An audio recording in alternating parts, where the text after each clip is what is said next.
Last క్లాస్లో problem చేస్తున్నాం కదా, స్టార్ట్ చేసాం, ఎక్స్ప్లెనేషన్ కూడా అయిపోయింది. బేసిక్ ప్రాబ్లం ఈ రోజు వచ్చినా సరే ఇట్స్ ఓకే. ఎంఈసీ స్టార్టింగ్లో, ఎంఈసీ సిఎస్సి అయితే ఫౌండేషన్ అయితే స్టార్టింగ్లో చెప్పుకునే సమ్ ఇది మళ్ళీ సార్ సమ్ ఏదో చెప్పేశారు ఏదో ఫీల్ అవ్వద్దు. బేసిక్స్లో చెప్పుకునే సమ్ ఇది, ఓకేనా? దానికంటే ముందు మనం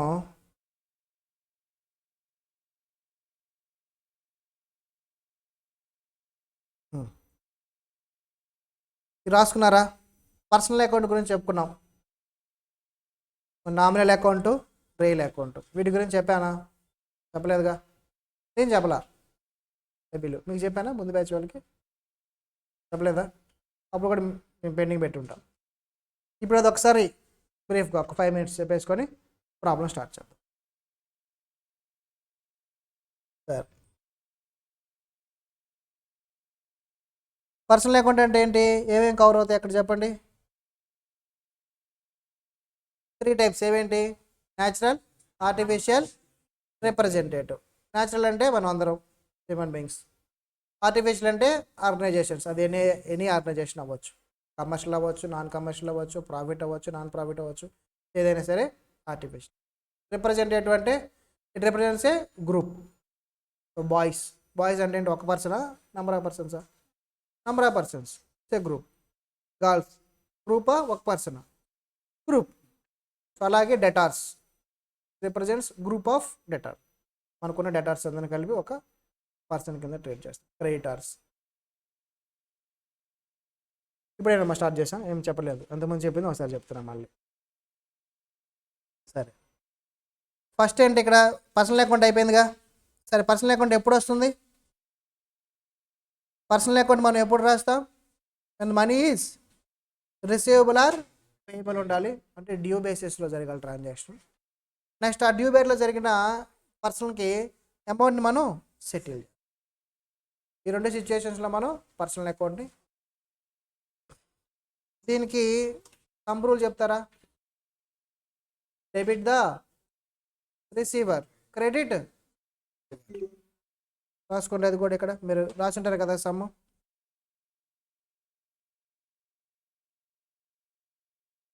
debit the receiver, credit your.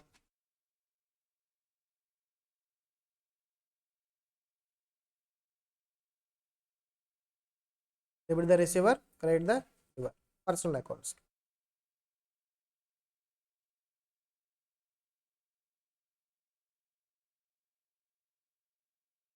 మీకు మాన్యువల్ బ్యాచ్ వరకు ఈవినింగ్ క్లాస్ ఏమి ఉంటుంది, ఇంకా ఇదే క్లాస్.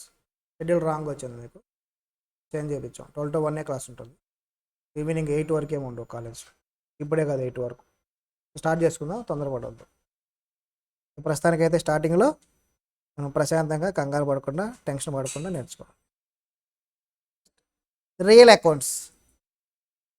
రియల్ అకౌంట్స్ అంటే దేన్ని రిప్రజెంట్ చేస్తాయండి అంటే assets and liability.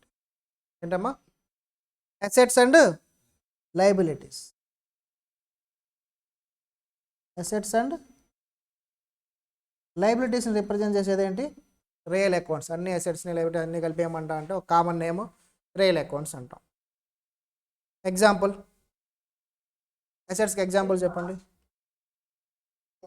Building, furniture, land, etcetera. అలాగే ఇంకా అన్ని మనకు కనబడేవన్నీ. సమ్ రూల్ చెప్తారా దీనికి? Debit what comes in, what comes in, credit what goes out. ఏమి వస్తే వాటిని డెబిట్ చేయాలి, ఏమి వెళ్తే వాటిని క్రెడిట్ చేయాలి. నామినల్ అకౌంట్స్ ఏమి రిప్రజెంట్ చేస్తాయి? Nominal accounts expenses and losses, incomes and gains. Example expenses, example salaries, rent, ఇంకా ఇన్కమ్ చెప్పండి, ఇంట్రెస్ట్, మొత్తం రాసుకుందాం. అన్నీ లిస్ట్ అవుట్ చేస్తాం మనం అన్ని. దానికంటే ముందువి థంబ్ రూల్ చెప్పండి దీనికి. Debit all expenses and losses, credit all incomes and చిన్నప్పటి నుంచి నేర్చుకుంటున్నాం ఇవి. ఓకేనా? ఇక్కడ రాసుకోండి, రాయని వాళ్ళు ఫాస్ట్గా రాసేసేయండి.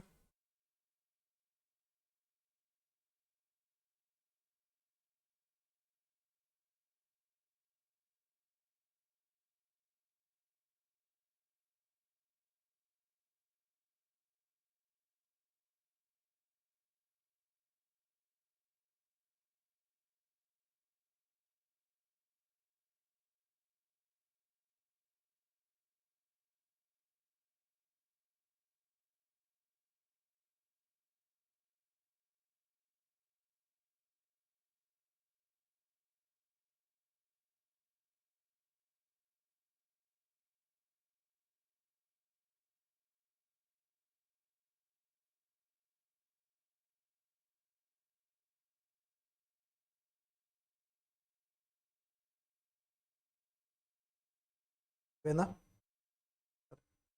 ఈ నామినల్ అకౌంట్స్ ఈ రెండు వచ్చేసరికి ఇన్కమ్, ఎక్స్పెన్సెస్ అకౌంట్స్ మొత్తం మనం ఏం చేస్తామండి అంటే క్లోజ్ చేసేస్తాం. నామినల్ అకౌంట్స్ అన్నీ క్లోజ్ చేస్తాం. క్లోజ్ చేసి ఎక్కడ ట్రాన్స్ఫర్ చేస్తాం? P&L అకౌంట్కి ట్రాన్స్ఫర్ చేస్తాం. అవునా? నెక్స్ట్ ఇయర్కి క్యారీ అవ్వదు. శాలరీస్ ఉంది, ఈ రెండు వచ్చేసరికి శాలరీస్ అకౌంట్ని క్లోజ్ చేసేస్తాం. P&L అకౌంట్కి బ్యాలెన్స్ని ట్రాన్స్ఫర్ చేస్తాం. మరి నెక్స్ట్ ఇయర్ ఏం చేస్తారు సార్? మళ్ళీ ఫ్రెష్గా శాలరీస్ అకౌంట్ అని ఓపెన్ చేస్తాం. ఓపెనింగ్ బ్యాలెన్స్ అని శాలరీస్ అకౌంట్ ఎప్పుడైనా చూసారా? క్లోజింగ్ బ్యాలెన్స్ అని ఎప్పుడైనా చూసారా? ఉండవు. నామినల్ అకౌంట్స్ అంటే ఇన్కమ్, ఎక్స్పెన్స్ అన్నీ కూడా ఈ రెండుకి వచ్చేసరికి క్లోజ్ చేసేసి P&L అకౌంట్కి ట్రాన్స్ఫర్ చేస్తాం. ఏం చేస్తామా వీటిని? ఇయర్ ఎండ్లో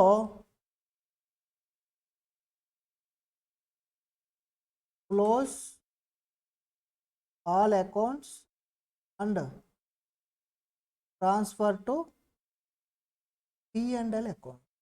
ఓకేనా? ఏ నామినల్ అకౌంట్స్ కూడా ఇన్కము, ఎక్స్పెండిచరు, గెయిన్స్, లాసెస్ మీకు క్యారీ ఫార్వర్డ్ అవ్వవు నెక్స్ట్ ఇయర్కి.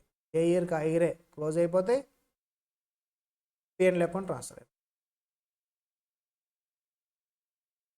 మరి రియల్ అకౌంట్స్ కూడా క్లోజ్ చేసి P&L అకౌంట్ ట్రాన్స్ఫర్ చేస్తామా? రియల్ అకౌంట్స్ నెక్స్ట్ ఇయర్కి క్యారీ ఫార్వర్డ్ అవుతాయి.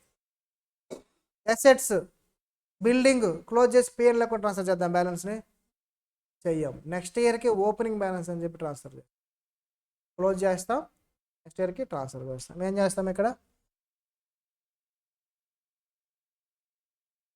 ఇయర్ ఎండ్లో balances carry forward to next year. ఓకేనా? బేసిక్ క్లారిటీ ఉండాలి మనం అకౌంట్స్ ఏం చేస్తాం.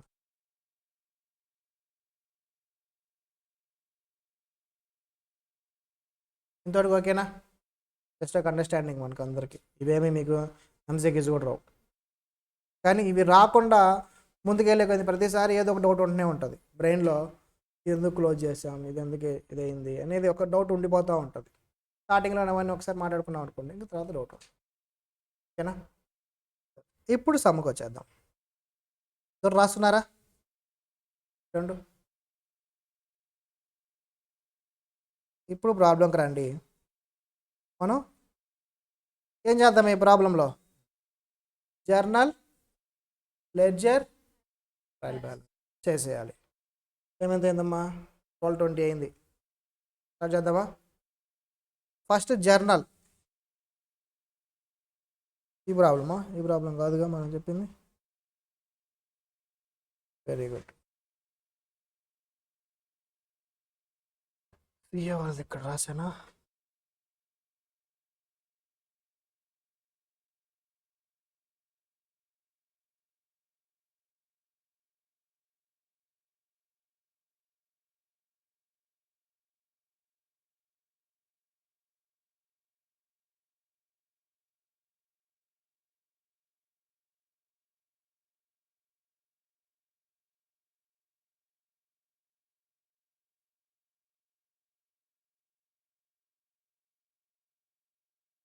జర్నల్ ప్రొఫార్మా చెప్తారా?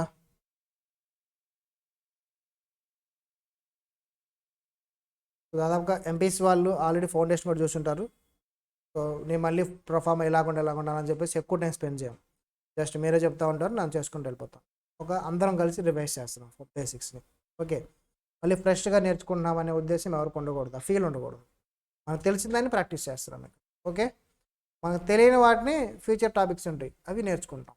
ఇవి ప్రాక్టీస్ అంతే. సరే, జర్నల్ ప్రొఫార్మా ఫస్ట్ టైం ఉంటుంది. డేట్, పర్టిక్యులర్స్, ఏంటమ్మా ఇది, ledger folio.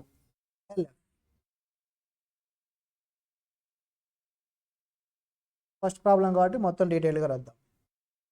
Debit, credit. Heading ఏం పెడతాం? In the books of. ఎవరమ్మా బిజినెస్ స్టార్ట్ చేసింది? తేజ. ఏంటిది ఇది? జర్నల్. ఓకేనా, ఒక్కొక్క ట్రాన్సాక్షన్ రాస్తూ వెళ్ళిపోదాం. ఫార్మెట్ అందరికీ తెలుసుగా. Very good. సో డేట్స్ లేవు కాబట్టి మన దగ్గర నెంబర్స్ రాసుకుందాం. ఫస్ట్ ట్రాన్సాక్షన్ ఏంటో చూడండి. Teja started business with 2 lakhs. So divide కూడా చేసాం మనం నిన్న ఎస్టర్డేనే. క్యాష్ ట్రాన్సాక్షన్, క్యాపిటల్ అకౌంట్ వస్తుంది, క్యాష్ అకౌంట్ ఒకటి వస్తుంది, క్యాపిటల్ అకౌంట్. దేన్ని డెబిట్ చేయాలి, దేన్ని క్రెడిట్ చేయాలి? క్యాష్ని డెబిట్ చేయాలి, క్యాపిటల్ని క్రెడిట్ చేయాలి. మనం 5 పాయింట్స్ చెప్పామా, అసెట్స్, లయబిలిటీస్ అని. ఇక్కడ ఏమైంది, క్యాష్ మనకి ఇంక్రీజ్ అయిందా? క్యాష్ అయిందమ్మా, ఇంక్రీజ్ అయింది. ఇంక్రీజ్ అయినప్పుడు ఏం చేస్తాం మనం? దాన్ని డెబిట్ చేస్తాం, అంతేనా? అందుకని ఇప్పుడు ఏం చేయాలి, ట్రాన్సాక్షన్లో క్యాష్ని డెబిట్ చేయాలి. క్యాష్ అకౌంట్ ఏం చేస్తాం? డెబిట్ చేస్తాం. ఎంతమ్మా? మళ్ళీ క్యాపిటల్ ఏమైంది, ఇంక్రీజ్ అయిందా డిక్రీజ్ అయిందా? ఇక్కడ క్యాపిటల్ కూడా ఇంక్రీజ్ అయింది, రెడ్యూస్ చేశారు కదా, క్యాపిటల్ కూడా ఇంక్రీజ్ అయింది. క్యాపిటల్ ఇంక్రీజ్ అయితే డెబిట్ చేస్తామా, క్రెడిట్ చేస్తామా? క్రెడిట్ చేస్తాం. మాట్లాడుకున్నాం మనం 5 పాయింట్స్లో మాట్లాడుకున్నాం. అవునా? సో క్యాపిటల్ ఏం చేయాలి ఇక్కడ? క్రెడిట్ చేయాలి.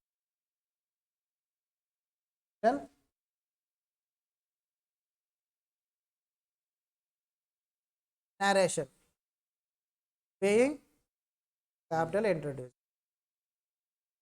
narration మ్యాండేటరీ రాయాలండి ఎగ్జామ్లో. వాళ్ళు వద్దు, narration నాట్ రిక్వైర్డ్ అంటే తప్ప ఎగ్జామ్లో జర్నల్ ఎంట్రీస్ రాయాల్సి వస్తే అది ఏ చాప్టర్లో అయినా సరే narrations రాయాలి. స్పెసిఫిక్గా రాయాల్సి చెప్తారు వాళ్ళు, అప్పుడు రాయాల్సిన పని. narration ఎలా రాయాలి? మనం తెలుగు మీడియం నుంచి వచ్చాం, అలాగే అంత తెలుగు మీడియం, ఇంగ్లీష్ నాకు రాదు సార్. ట్రాన్సాక్షన్ ఉందిగా, ఎస్టీస్ బీయింగ్ స్టార్ట్ చేయండి, ఆ ట్రాన్సాక్షన్ ఎస్టీస్ రాసి, ఏం పర్వాలేదు. నేరేషన్స్ ఎందుకంటే ఫ్యూచర్లో ఎప్పుడో జర్నల్ ఎంట్రీ ఓపెన్ చేసినప్పుడు ఎంట్రీ చూస్తా, ఇది ఏంటో అని ఒక ఐడియా కోసం నేరేషన్, ఎక్స్ప్లెనేషన్ అన్నమాట. ఉంటే చాలు నేరేషన్, అది ఎట్లా ఉందనేది respect. Being capital introduced.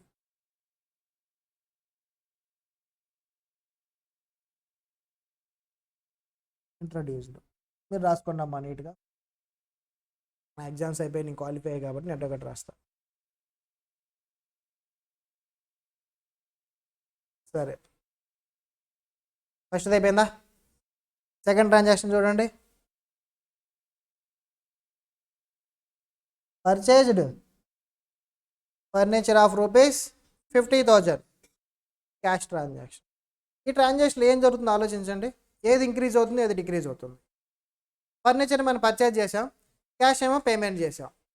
Purchase చేయడం వల్ల మనకి ఒక ఎసెట్ అయిన ఫర్నిచర్ ఏమవుద్ది, ఇంక్రీజ్ అవుతుంది. ఎసెట్ ఇంక్రీజ్ అయితే ఎసెట్ని ఏం చేయాలి, డెబిట్ చేయాలి.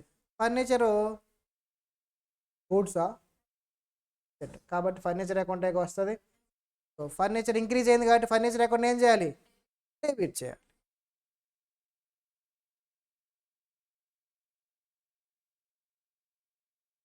ఫర్నిచర్ అకౌంట్ డెబిట్ అమ్మా, cash account debtor, furniture account debtor అని రాయాలి జర్నల్లో. అది ఫార్మాట్. ఇలాగే ఎందుకు రాయాలి సార్, లోకా పేస్ట్ చేయాలని ఒక అతను ఉన్నాడు ఎప్పుడో 200-300 ఇయర్స్ బ్యాక్. ఆయన అకౌంట్స్ని కనుక్కుంది. ఓకేనా, మనం ఫోన్ చేసి అడుగుదాం తర్వాత. ఫోన్ నెంబర్ ఉంటే కనుక్కోండి, ఫోన్ చేశాడు. జర్నల్లో డెబిట్ అంటే టాప్లో రాయాలి. Furniture account debtor, that is the format. Credit అంటే డౌన్లో రాయాలి. ఫార్మాట్ క్వశ్చన్ చేయకూడదు, ఎందుకు అలా చేయాలి క్వశ్చన్ చేయకూడదు. కాన్సెప్ట్ అయితే క్వశ్చన్ చేయాలి, ఫార్మాట్ని క్వశ్చన్ చేయకూడదు, ఫాలో అవ్వాలి. ఓకే సరే, ఫర్నిచర్ ఇంక్రీజ్ అయింది కాబట్టి డెబిట్ చేసాం. ఎంత, 50,000. మరి క్రెడిట్ ఏం చేయాలి, ఏం జరుగుతుంది ట్రాన్సాక్షన్లో? క్యాష్ మనం పేమెంట్ చేసాం. పేమెంట్ చేసామంటే క్యాష్ మనకి ఇంక్రీజ్ అవుతుందా, డిక్రీజ్ అవుతుందా? డిక్రీజ్ అవుతుంది. సో క్యాష్ అంటే ఎసెటేగా, క్యాష్ ఎసెటే కదా. క్యాష్ డిక్రీజ్ అయితే ఏం చేయాలి, బేసిక్ అసెట్ డిక్రీజ్ అయితే క్రెడిట్ చేయాలి. క్యాష్ కాబట్టి డిక్రీజ్ అయింది, క్యాష్ని ఏం చేద్దాం, క్యాష్.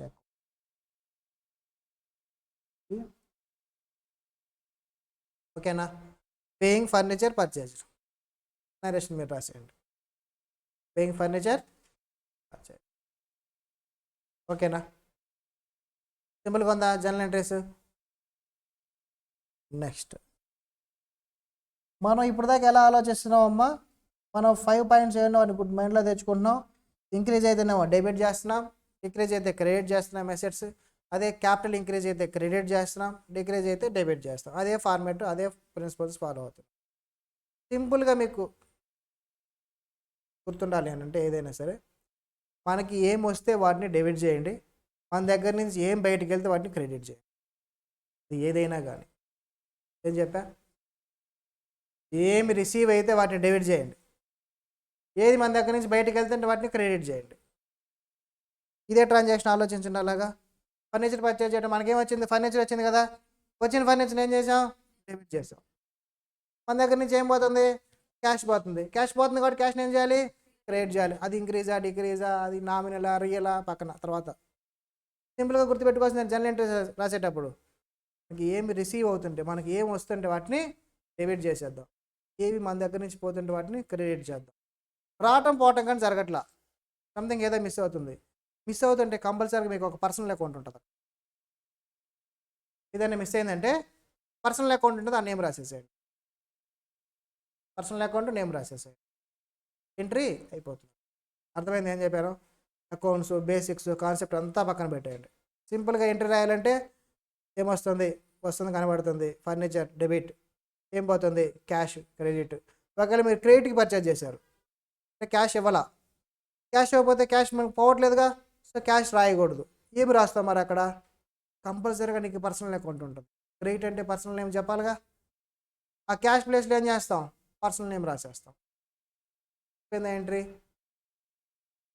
అందరికి అర్థమైందా? సింపుల్గా గుర్తుపెట్టుకోవటం, సింపుల్గా ఎంట్రీ రాయటం, లేదా బేసిక్స్ అన్నీ పక్కన పెట్టేసి సింపుల్గా అంటే ఏమొస్తే వాటిని డెబిట్ చేస్తాం, ఏం పోతే వాటిని క్రెడిట్ చేస్తాం.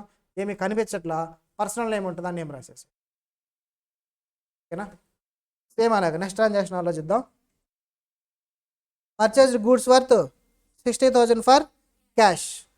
గూడ్స్ అన్నారు కాబట్టి ఏ అకౌంట్ ఓపెన్ చేస్తాం, పర్చేస్ అకౌంట్ ఓపెన్ చేస్తాం. ఇక్కడ మనకేం వస్తున్నాయి, గూడ్స్ వస్తున్నాయి. గూడ్స్ అకౌంట్ ఓపెన్ చేయకూడదు కాబట్టి పర్చేస్ అకౌంట్ ఓపెన్ చేయాలి. గూడ్స్ వస్తున్నాయి కాబట్టి ఏ అకౌంట్ డెబిట్ చేయాలి, పర్చేస్ అకౌంట్ డెబిట్ చేయాలి. మరి ఏం పోతుంది మన దగ్గర నుంచి, క్యాష్ వెళ్తుంది. క్యాష్ పోతుంది కాబట్టి క్యాష్ని ఏం చేయాలి, credit. Purchase account debit, cash account. ఇక్కడెక్కడ మనం అకౌంట్స్ బేసిక్స్ కాన్సెప్ట్లు ఏమి ఆలోచించట్లా, సింపుల్గా ఎంట్రీ రాయటం. Purchase account debit to cash account. ఎంతమ్మా?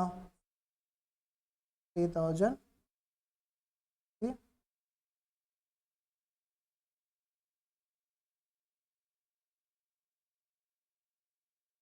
దీని కాన్సెప్ట్లో ఆలోచిద్దాం. ఓకేనా? పర్చేస్ ఏంటి? ఇన్కమ్ ఎక్స్పెండిచరా? ఎక్స్పెండిచర్. పర్చేజ్ చేస్తే పర్చేస్ గూడ్స్ పెరుగుతాయా తగ్గుతాయా? ఇంక్రీజ్ అవుతాయి. ఎక్స్పెన్సెస్ ఇంక్రీజ్ అయితే డెబిటా క్రెడిటా? డెబిట్. అదేగా చేసాం. సేమ్ క్యాష్ని ఆల్రెడీ చెప్పుకున్నాం. మనం పేమెంట్ చేసినట్టు క్యాష్ రెడ్యూస్ అవుతుంది కాబట్టి అసెట్ రెడ్యూస్ అయితే ఏం చేస్తాం? క్రెడిట్ చేస్తాం. కాన్సెప్ట్స్ ఆలోచించిన అదే వస్తుంది. ఇదేమిలే ఒక మగ్గప్ లాగా సింపుల్గా ఆలోచించిన అదే ట్రాన్సాక్షన్. ఇక్కడ కాన్సెప్ట్ నేర్చుకోవాలి. ఎగ్జామ్లోకి వెళ్ళి కూర్చొని ఎంట్రీ రాయాలంటే ఇది రియలా నామినలా, ఇంక్రీజ్ అయిందా డిక్రీజ్ అయిందా ఆలోచించాలి. అప్పుడు 3 hours అయిపోద్ది. ఓకేనా? కాన్సెప్ట్ నేర్చుకోవాలి. మన ఎగ్జామ్ పాయింట్ ఆఫ్ వ్యూలో కూడా స్పీడ్గా చేయటం ఎలాగా, చిన్న చిన్న టెక్నిక్స్ ఏమైనా ఉంటాయి వాటిని మనం ఫాలో అవుతూ వెళ్ళిపోవాలి. ఓకేనా? సో ఇంకా చెప్పేసి ఫాస్ట్గా ఎంట్రీస్ అన్నీ 1 2 3 అయిపోయాయిగా. Next sold goods to Satya credit transaction. ఇప్పుడు చెప్పండి అమ్మా, సోల్డ్ గూడ్స్ టు సత్య మనకి ఏమైనా వస్తున్నాయా చూడండి. అందులో ఏమి రావట్లా, సరే పక్కన పెట్టండి. మరి మన దగ్గర నుంచి ఏమైనా పోతున్నాయా? గూడ్స్ పోతున్నాయి. మన దగ్గర నుంచి పోతున్నాయి, గూడ్స్ పోతున్నాయి కాబట్టి సేల్ చేసినప్పుడు గూడ్స్ అకౌంట్ రాయకూడదు, సేల్స్ అకౌంట్ రాయి. మన దగ్గర నుంచి గూడ్స్ వెళ్తున్నాయి కాబట్టి ఏం చేయాలి? వెళ్ళే వాటిని ఏం చేయాలి? క్రెడిట్ చేయాలి. So first to sales account, to sales account. అది క్లారిటీ ఉంది. మరి ఏమైనా వస్తే డెబిట్ చేస్తాం, కానీ ఇక్కడ ఏమైనా వస్తుందా? మనకి ఏమి రావట్లా. రాకపోతే పర్సనల్ నేమ్ ఉంటుంది చూడండి. ఏముంది నేము? సత్య అని ఉంది కదా, సత్య అకౌంట్. సత్య అకౌంట్ ఏం చేద్దాం? సత్య అకౌంట్ సమ్ అమౌంట్ 3000. ఇలా ఆలోచించకుండా కాన్సెప్ట్లో ఆలోచిస్తారు. Sales income ఎక్స్పెండిచరా? ఇన్కమ్ కాబట్టి ఏం చేయాలి? డెబిటా క్రెడిటా? క్రెడిట్ చేసామా? సత్య అకౌంట్ని మనం డెబిట్ చేసాం. Personal account. పర్సనల్ అకౌంట్ వచ్చినప్పుడు ఎవరిని డెబిట్ చేయాలి? రిసీవరా గివరా? Debit the receiver. నువ్వు గూడ్స్ ఇస్తున్నావు, ఆ గూడ్స్ని రిసీవ్ చేసుకుంటుంది ఎవరు? సత్య. కాబట్టి సత్యాన్ని డెబిట్ చేస్తాం. Debit the receiver. Satya receive అవుతుంది, సత్య డెబిట్ అవుతుంది. కాన్సెప్ట్ ఆలోచించి ఇదంతా రౌండ్ తిరగాలి. ఓకేనా? అర్థమైందా? డౌట్ ఉందా? జర్నల్ సింపుల్గా అయిపోవాలి. నెక్స్ట్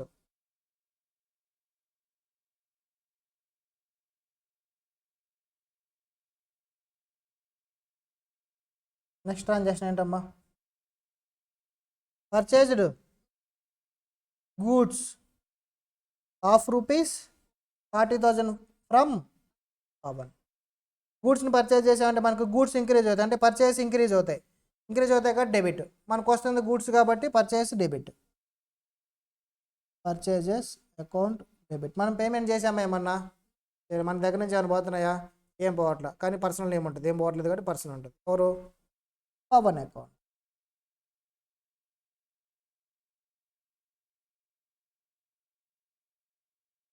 ఇక్కడ క్రెడిట్ ద గివర్ అన్నాం. గూడ్స్ని ఎవరిస్తున్నారు? అవునే కదా మనకిస్తుంది. అవునా? మనల్ని మనం క్రియేట్ చేసుకోకూడదు, మన బుక్స్లో మన పేరు ఉండకూడదు. గుర్తుపెట్టుకోండి. మీరు కదా సార్ గివరు, మీ పేరు రాయండి, రాయకూడదు. రిసీవర్ మీరు కదా, రిసీవర్ని డెబిట్ చేయన్నారు కదా, చేయండి. పాయింట్ వాళ్ళు ఏంటి అది ఆలోచన.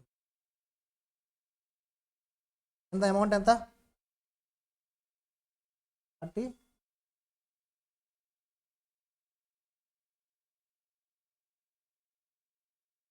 Next transaction goods returns to Pavan. గూడ్స్ని రిటర్న్ చేసాం, మనం రిటర్న్ చేసాం. అంటే మనకి పర్చేజ్ రిటర్న్స్, సేల్స్ రిటర్న్స్? అవి పర్చేజ్ రిటర్న్స్. రిటర్న్స్ చేసినప్పుడు పర్చేజ్ రిటర్న్స్ కదా అని పర్చేజ్లోకి వెళ్ళి కొట్టేసి రాయకూడదు, స్ట్రైక్ అవుట్ చేయకూడదు, అటెండ్ చేయకూడదు.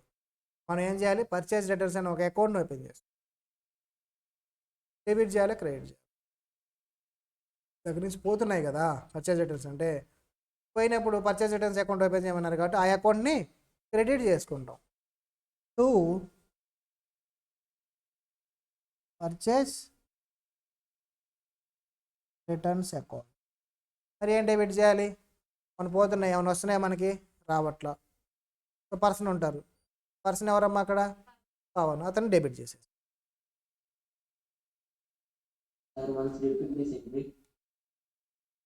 పవన్. నెక్స్ట్ చూడండి అమ్మా, మళ్ళీ చదవండి. 6th one, return goods to Pawan.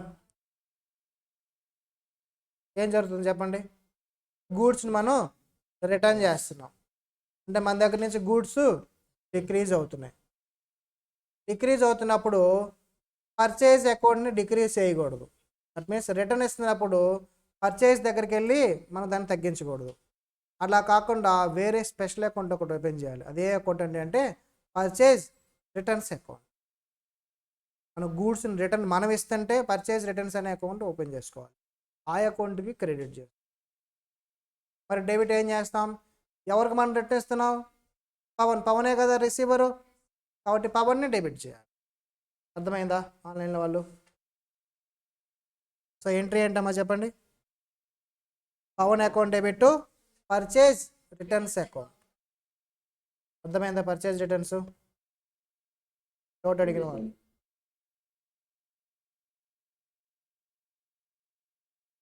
Amount ఎంత? నెక్స్ట్ ట్రాన్స్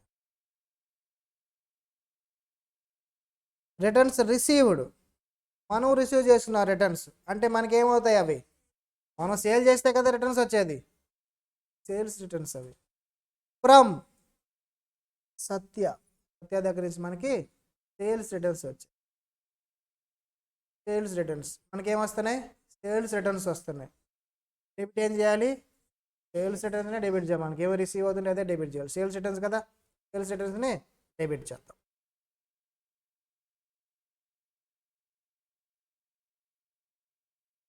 సేల్స్ రిటర్న్స్ అకౌంట్ 2. మరి మనం పేమెంట్ చేసామా, సేల్స్ రిటర్న్ తీసినప్పుడు ఏం చేయాల, కాబట్టి ఎవరు గివరు ఇక్కడ, సత్య. కాబట్టి సత్యని ఏం చేయాలి, అమౌంట్ 10,000. అర్థమైందా, పర్చేజ్ రిటర్న్స్ని ఏమో క్రెడిట్ చేస్తాం, సేల్స్ రిటర్న్స్ని డెబిట్ చేస్తాం. సేల్స్ రిటర్న్స్ అంటే ఏంటమ్మా, మన ఇన్కమ్ డిక్రీజ్ అవుతుంది. సేల్స్ రిటర్న్స్ అంటే అదే కదా, ఆల్రెడీ చేసిన ఇన్కమ్ మనకి ఇప్పుడు డిక్రీజ్ అయింది. మరి డిక్రీజ్ అవుతుందంటే డెబిట్ చేయాలా, క్రెడిట్ చేయాలా? ఇన్కమ్ జనరల్గా ఉండేది క్రెడిట్, డిక్రీజ్ అయింది కాబట్టి డెబిట్. కాకపోతే అకౌంట్ నేమ్ మార్చుకుంటాం, సేల్స్ రిటర్న్స్ అని పెడతాం, అందుకని డెబిట్ చేసాం. ఓకేనా. హూ ఈజ్ గివర్, సత్య, కాబట్టి క్రెడిట్ చేయాలి. ఓకే, అందరికి అర్థమైందా? జనరల్ ఎంట్రీస్ మీకు ఆలోచించే విధానాన్ని నేర్పిస్తున్నా, థాట్ ప్రాసెస్ నేర్పిస్తున్నాను అంతే నేను. ఓకేనా, వేరే సమ్మలో వేరే ఏదైనా ఉంటాయి, సింపుల్గా ఆలోచించగలగాలి, ఏమొస్తున్నాయి ఏం పోతున్నాయి అనేది మీరు ఫైండ్ అవుట్ చేయగలిగితే ఆటోమేటిక్గా మీకు ఎంట్రీస్ ఈజీగా. Okay, next salary paid to Swarna of ₹80. Salary paid అని కానీ మన దగ్గర నుంచి ఏం పోతుంది, క్యాష్ పోతుంది. ఇక్కడ మనకి శాలరీస్ అనే ఒక ఎక్స్పెన్స్ ఉంది, అప్పుడు ఇంక పర్సనల్ అకౌంట్స్తో మనకి సంబంధం లేదు. పర్సనల్ అకౌంట్ ఇంకా టచ్ చేస్తుంటే పర్సనల్ అకౌంట్ టచ్ అయ్యాము. కాబట్టి ఏం చేస్తాం, ఇప్పుడు మనం ఎక్స్పెన్సెస్ ఇంకర్ అయ్యాం అంటే ఎక్స్పెన్సెస్ పెరిగాయా తగ్గాయా, ఇంక్రీజ్ అయ్యాయి. ఇంక్రీజ్ అయితే ఎక్స్పెన్స్ డెబిటా క్రెడిటా, డెబిట్. ఏంటమ్మా ఎక్స్పెన్స్ ఇక్కడ, శాలరీస్ అకౌంట్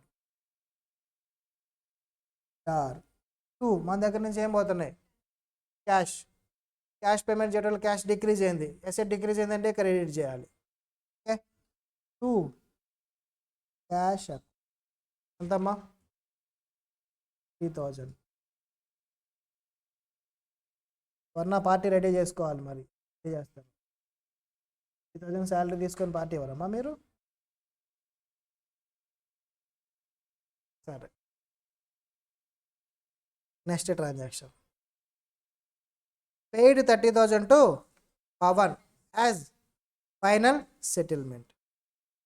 పవన్ దగ్గర నుంచి మనం గూడ్స్ని పర్చేజ్ చేసాం కదా. పవన్ దగ్గర నుంచి ఎన్ని గూడ్స్ పర్చేజ్ చేసాం? 40,000 పర్చేజ్ చేసాం. రిటర్న్స్ ఇచ్చాం. ఎన్ని ఇచ్చాం రిటర్న్స్? రిటర్న్స్ మరి లెస్ చేయాలిగా. రిటర్న్స్ 5,000. మనం ఇంకా ఫైనల్గా పవన్కి ఎంత పేమెంట్ చేయాలి? 35,000 చేయాలి. కానీ ఇక్కడ ఏం చెప్పారు మనకి? 30,000 చేశారు, అది ఫైనల్ సెటిల్మెంట్ అన్నారు. ఎంత పేమెంట్ చేసాం? 30,000 క్యాష్ పెయిడ్ అన్నారు కాబట్టి. మరి రిమైనింగ్ 5,000 ఏంటి? Discount received. యాక్చువల్గా మనం క్యాష్ ఇవ్వాలి, క్యాష్ ఇవ్వాల్సిన అవసరం లేదు. ఎందుకు అవసరం లేదంటే సంథింగ్ మనకి వేరే వస్తుంది. ఏమొస్తుంది? డిస్కౌంట్ వస్తుంది మనకి. ఈ డిస్కౌంట్ ఏంటి మనకి? రిసీవ్డ్. ఈ 5,000 డిస్కౌంట్ రిసీవ్డ్ ఇన్కమా ఎక్స్పెండిచరా? ఇన్కమ్, మన బెనిఫిట్ అది. Discount received is a income. Income డెబిటా క్రెడిటా? క్రెడిట్. 30,000 క్యాష్ మన దగ్గర నుంచి వెళ్తుంది, పెయిడ్. దీన్ని ఏం చేయాలి? క్రెడిట్. మరి ఏం డెబిట్ చేయాలి? అవునేగా. ఎంత డెబిట్ చేయాలి? 55,000 డెబిట్. ఎవరు ఇక్కడ? పవన్. పవన్ కదా పేమెంట్ చేస్తుంది. Who is receiver? Pavan is the receiver, అందుకని పవన్ని సో ఎంట్రీ చెప్పండి. Pavan account debtor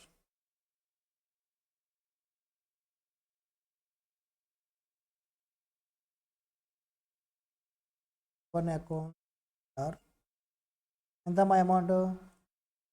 35,000. Cash payment చేసాంగా, క్యాష్ రెడ్యూస్ అయింది కాబట్టి క్రెడిట్ చేస్తాం. ఎంత పేమెంట్ చేసాం? 32. మనకేమొచ్చింది డిఫరెన్స్ అమౌంట్కి? డిస్కౌంట్ వచ్చింది, బెనిఫిట్ మనకి. డిస్కౌంట్ సేవ్డ్ అకౌంట్ ఎంత? 5,000. అర్థమైందా? Discount received is income, discount allowed expenditure. ఇప్పుడు చెప్పండి, డిస్కౌంట్ అనేది రెండు సేమ్ అకౌంట్సా, ఒకటే అకౌంటా? కాదు, రెండు డిఫరెంట్. ఒకటి ఇన్కము, ఒకటి ఎక్స్పెండిచరు. ఒకటి డెబిట్ నేచర్, ఒకటి క్రెడిట్ నేచరు. రెండింటిని ఒక అకౌంట్ కింద మనం ట్రీట్ చేయకూడదు. Two different account. Just discount అని చెప్పి వదిలేయకూడదు. వదిలేసినా మీకు అర్థం అవ్వాలి, క్రెడిట్ చేశారు కాబట్టి రిసీవ్డ్ అని, డెబిట్ చేస్తే అలౌడ్ అని. అర్థమైందా అందరికీ?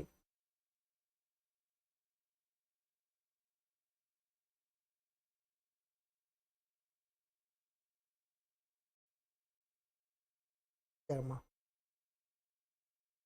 శాలరీ రిసీవ్డ్ ఫ్రమ్ స్వర్ణానా? శాలరీ నువ్వు రిసీవ్ చేసుకుంటావా? సరే, ఏ ఎంప్లాయీ అయినా బుక్స్ మెయింటైన్ చేస్తారా?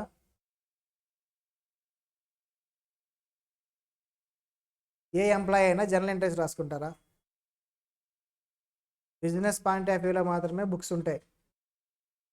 శాలరీ పెయిడే ఉంటుంది. శాలరీ రిసీవ్ అయినప్పుడు రిసీవ్ అయిన వాళ్ళు రాసుకుంటారు, అంతే రాయాలి. ఎంట్రీ రాస్తే క్యాష్ అకౌంట్ శాలరీస్ అనే రాయాలి. కానీ అసలు రియల్ టైంలో అది వచ్చిద్దా? ఏ ఎంప్లాయీ కూడా salary cash account salaries account అని రాయాలి. బుక్సే మెయింటైన్ చేయరు బేసిక్గా. అది చెప్పిన ఎంట్రీ కరెక్టే, బట్ సినారియో ఉండదు.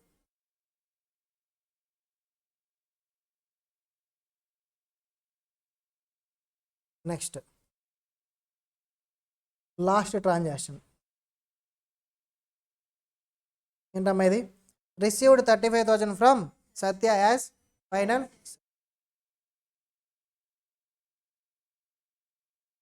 సత్య దగ్గర నుంచి, సత్య మన దగ్గర సేల్స్ కదా, సత్యకి మనం ఎంత సేల్ చేసాం? 50,000 సేల్ చేసాం. సత్య మనకు రిటర్న్స్ తెచ్చిచ్చింది. ఎన్ని రిటర్న్స్ వచ్చాయి? 10,000 రిటర్న్స్ వచ్చాయి. సో ఫైనల్గా మనకు సత్య మనకి ఎంత పేమెంట్ చేయాలి? 40,000. కానీ ఏం చెప్తుంది? 35,000 క్యాష్ పే చేసింది. రిమైనింగ్ 5,000 నేను చేయను సార్, మీరు మా సారేగా. మనం కూడా ఏం చేస్తాం? మన స్టూడెంటే కదా అని ఏం చేస్తాం? ఏమిస్తాం? డిస్కౌంట్. మనం అలో చేసాం, అతను 5,000 పే చేయకుండా అవసరం లేకుండా అలో చేసాం, సరే నేను ఒప్పుకున్నాం. కాబట్టి దీన్ని ఏమంటాం? Discount allowed. Discount allowed. Okay, income expenditure. Actually మనకి అమౌంట్ రావాలి, మనకు రావట్లా, అదొక ఎక్స్పెండిచర్. లాస్గా కూడా ట్రీట్ చేయొచ్చు. తక్కువ అమౌంట్ కాబట్టి ఏమనుకుంటా? ఎక్స్పెండిచర్ అని. ఓకేనా? ఏంటమ్మా? ఎక్స్పెండిచర్ కాబట్టి డెబిట్ చేస్తాం, క్రెడిట్ చేస్తామా? డెబిట్. క్యాష్ రిసీవ్డ్ కదా, ఇది రిసీవ్డ్ కాబట్టి ఏం చేస్తాం? డెబిట్ చేస్తాం. ఎవరిని క్రెడిట్ చేయాలి? సత్య. ఎంత అమౌంట్? ఎంట్రీ చెప్పండి. Cash account debtor 35,000, discount allowed account debtor 5,000 to Satya account ఎంత? 40,000.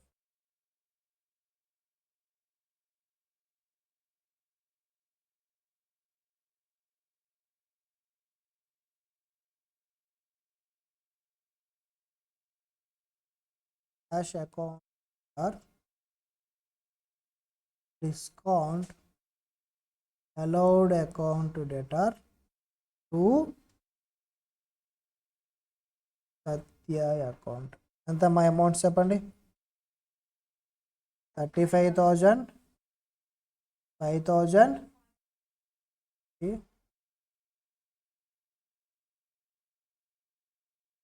ఓకేనా? రాశారు అందరూ?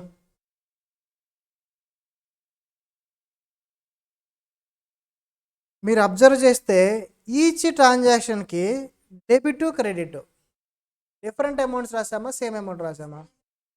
Same amount. ఎనీ కాస్ట్, ఏ సిచ్యువేషన్ అయినా సరే మీరు ఎంట్రీ రాస్తే debit equal to credit compulsory కావాలి. మిస్ అయిందా? డెబిట్ 2 lakhs రాస్తే క్రెడిట్ 1,50,000 రాశారు, 1,000 రూపీస్ తగ్గించి రాసినా సరే ట్రాన్సాక్షన్ రాంగ్ అయిపోతుంది. Debit should be equal to credit. Total of debit should be equal to credit. అప్పుడే మీకు ట్రయల్ బ్యాలెన్స్ టాలీ అవుతుంది, అప్పుడే మీకు బ్యాలెన్స్ షీట్ టాలీ అవుతుంది. లేదంటే మిస్టేక్స్ ఉన్నాయి. Basic principle, debit equal to credit. ఓకేనా?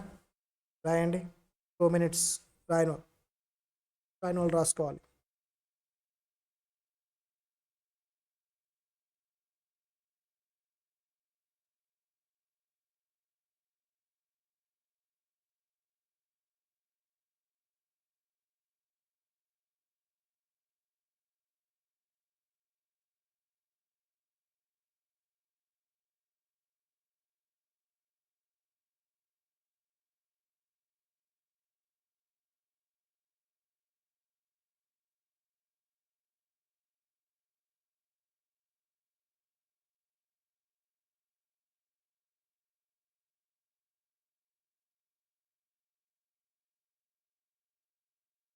సో 10 minutes ఉంది, జడ్జెస్ స్టార్ట్ చేస్తే అయిపోదు. ఏం చేద్దాం? స్టార్ట్ చేద్దామా? హోంవర్క్ చేయండి, కానీ నేను మళ్ళీ చెప్తా. హోంవర్క్ చేసినా సరే నేను మళ్ళీ చెప్తా. అసలు డిస్కషన్ ఒక్కళ్ళన్నా ఉంటారు డౌట్ ఉన్న వాళ్ళు, వాళ్ళ కోసమైనా సరే. బేసిక్స్ కొంచెం స్లో పేజ్లోనే వెళ్తాం. ఒక్కసారి బేసిక్స్ అయిపోయినాయి అనుకో పరిగెత్తాలి మీరు, నడవటం కూడా కాదు, రన్నింగే. ఎప్పుడు స్టార్టింగ్లో ఎప్పుడు స్లోగా నేర్చుకోవాలి. ఒకసారి మనకి బేసిక్స్, మా స్టైల్ ఆఫ్ టీచింగు అన్నీ మీకు హ్యాబిచుయేట్ అయిపోయాక స్పీడ్ చేసినా సరే మీరు అందుకోగలుగుతారు. స్టార్టింగ్ ఎంట్రీస్ ఫాస్ట్గా చెప్పి, లెక్చర్స్ ఫాస్ట్గా చెప్పి వెళ్ళిపోయాను అనుకో, లేదో చెప్తున్నారా బాబు మన వల్ల కాదని చెప్పి వెళ్ళిపోతారు మీరు. అంతేనా? స్లోగా మమ్మల్ని మీరు అలవాటు పడాలి, ఆ స్టైల్ మీరు అలవాటు పడాలి. ఎక్కడైనా అంతే, స్టార్టింగ్లో స్లోగా ఉంటేనే మీరు హ్యాబిచుయేట్ అవుతారు ఆ స్టైల్ ఆఫ్ టీచింగ్. ఆయన రాయండి ఫాస్ట్గా.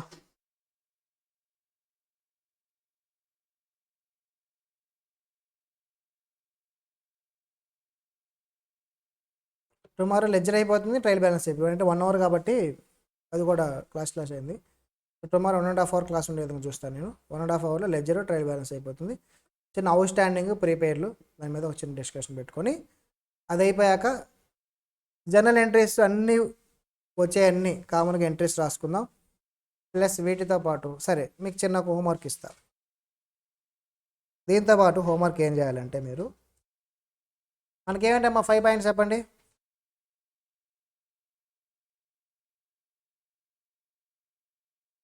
Assets, liability, capital, income, expenditure. Homework అని బాగా ఇష్టపడుతున్నారు కాబట్టి హోంవర్క్స్ మీరు ఈ 5 ఉన్నాయి కదా, మీ స్టడీ మెటీరియల్స్ ఓపెన్ చేసి ఫౌండేషన్ ఆల్రెడీ చేశారుగా మీరు. అగైన్ మళ్ళీ స్టడీ మెటీరియల్ ఓపెన్ చేసి ఫైనల్ అకౌంట్ చాప్టర్స్ ఉంటాయి మీ దగ్గర. స్టడీ మెటీరియల్ ఉంటాయి, మీ ఫౌండేషన్ బుక్స్ అయినా సరే ఎక్కడ లేవు సార్ గూగుల్లోకి వెళ్ళండి, ఓకేనా. ఓపెన్ చేసి ఫైనల్ అకౌంట్స్ దగ్గరికి వెళ్ళిపోయి దాంట్లో మీకు అన్ని ప్రాబ్లమ్స్లోనూ అసెట్స్ కనిపిస్తూ ఉంటాయి. అసెట్స్ లిస్ట్ రాసుకొని రావాలి. అన్ని ప్రాబ్లమ్స్లో లయబిలిటీస్ ఉన్న ఐటమ్స్ కనిపిస్తూ ఉంటాయి, ఆ లిస్ట్ రాసుకొని రావాలి. ఫైనల్ అకౌంట్స్లో కావచ్చు, పార్ట్నర్షిప్లో కావచ్చు, చాలా చాప్టర్స్లో ఉంటాయి. ఆ లిస్ట్ మీరు రిపీటెడ్గా రాయొద్దు, ఒక ఐటమ్ ఒకసారి రాయాలి. ఫర్నిచర్ అనేది ఒకసారి రాయాలి, ఆ ప్రాబ్లం ఒకసారి ఫర్నిచర్ వచ్చింది, ఈ ప్రాబ్లం ఇంకోసారి ఫర్నిచర్ వచ్చింది, అక్కడ టేబుల్స్ రాశారు, ఇక్కడ బల్లలు రాశారు. ఫర్నిచర్ అంటే ఫర్నిచరే, అంటే దాంట్లో టైప్స్ ఏమి రాయొద్దు. మళ్ళీ క్యాపిటల్ కూడా అంతే. ఇన్కమ్లో ఉండే ఐటమ్స్, ఇన్కమ్ ఎక్స్పెండిచర్ ఎక్కడ దొరుకుతుంది మీకు? P&L అకౌంట్లో దొరుకుతాయి. P&L అకౌంట్లో క్రెడిట్ ఉన్నాయన్నీ ఇన్కమ్స్, డెబిట్ ఉన్నాయన్నీ ఎక్స్పెండిచర్స్. సో వెళ్ళండి P&L అకౌంట్లో క్రెడిట్ సైడ్ ఉన్న ఐటమ్స్ అన్నీ ఇన్కమ్ లిస్ట్ అవుట్ చేయండి, ఎక్స్పెండిచర్స్ డెబిట్ ఉన్న ఐటమ్స్ అన్నీ ఎక్స్పెండిచర్స్ లిస్ట్ అవుట్ చేయండి, ఓకేనా. ఇవి రేపు రాసుకొని వస్తారా? ఇది చేయండి హోంవర్క్. లెడ్జర్స్ మనం ఇక్కడ చేద్దాం, ఓకే. సరే, హోంవర్క్ ఎంతమంది రాస్తారో చూద్దాం. చేసి నా నెంబర్ తెలుసు అందరికీ,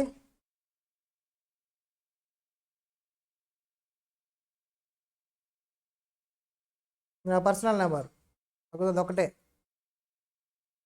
మీరు గూగుల్లోకి వెళ్ళి నా నెంబర్ వస్తుంది, టార్గెట్ అకాడమీ అంటే. ఈ నెంబర్కి మీరు వాట్సాప్ చేయాలి మేము, ఈవినింగ్ కల్లా వాట్సాప్ చేయాలి. చేస్తారా? లాస్ట్ 997 రైటింగ్కి మీరు ఇంకా ఫ్యాన్ అవ్వలేదు, అవుతారు. 0676997. మీకు కనుక మన మెటీరియల్ మీరు ఫీజు కట్టింటే మెటీరియల్స్ ఇచ్చింటారుగా, మెటీరియల్స్లో ఆ నెంబర్ ఉంటుంది, ప్రతి చోట ఉంటుంది నా నెంబరు, ఓకేనా. వెతుక్కోవాల్సిన అవసరం లేదు. నా నెంబర్ తెలియదు అని అనొద్దు, టార్గెట్ అకాడమీ కొట్టగానే నా నెంబర్ వచ్చేస్తుంది. ఫస్ట్ మీరు ఎంక్వైరీస్ కూడా ఫోన్ చేస్తే గూగుల్లో చూసేస్తే నాకే వస్తుంది ఫోను, నేను తర్వాత వేరే వాళ్ళు ఫార్వర్డ్ చేస్తాను, ఓకేనా. సో ఈ నెంబర్కి ఏం చేయాలి? వాట్సాప్ చేయాలి. చేస్తారా? లిస్ట్ అవుట్ చేసి నీట్గా ఫోటో తీసి, నీట్గా తీయండి ఫోటోలో ఆ పేపర్ ఒకటే పడాలి, చుట్టుపక్కల ఎన్విరాన్మెంట్ మొత్తం పడకూడదు, ఓకేనా. సరే, ఎంతమంది చేస్తారో చూద్దాం. సరేనమ్మా, బాయ్. ఆన్లైన్లో వాళ్ళు